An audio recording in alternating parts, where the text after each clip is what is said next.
pieces for 3 pieces for 5 pesos, 1 peso each, and then 15.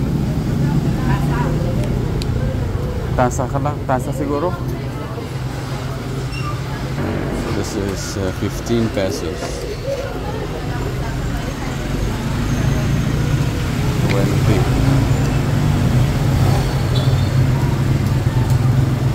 25.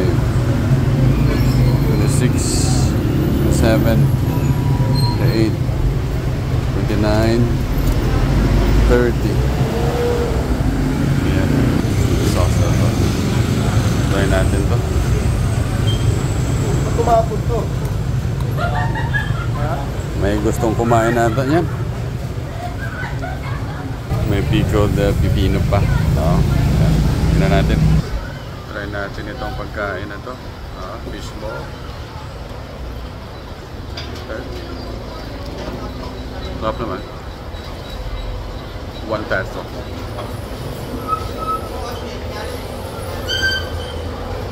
Di ba kakain ka pala sa 1 peso mo? Wow.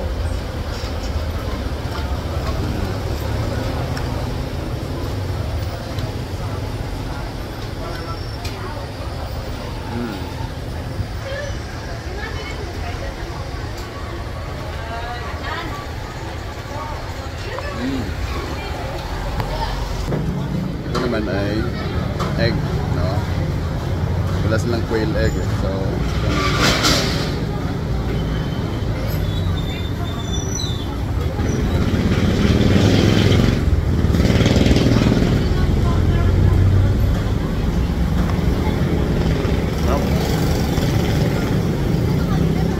saan ko yung mantika.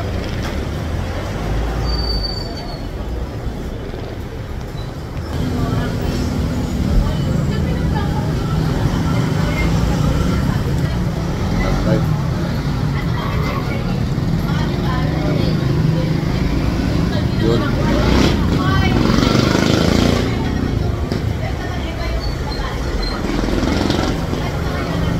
30 pesos, more or less nasa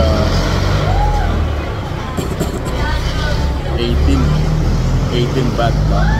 Busog na tayo. So, yun. Sabi nila Makati. Mahirap lang ang perang hanapin dito. Pero yung paggastos na paglabas ng pera, sobrang dali. Pero ang papagot sa pera, ayun, sobrang hirap. Kaya yan, kailangan natin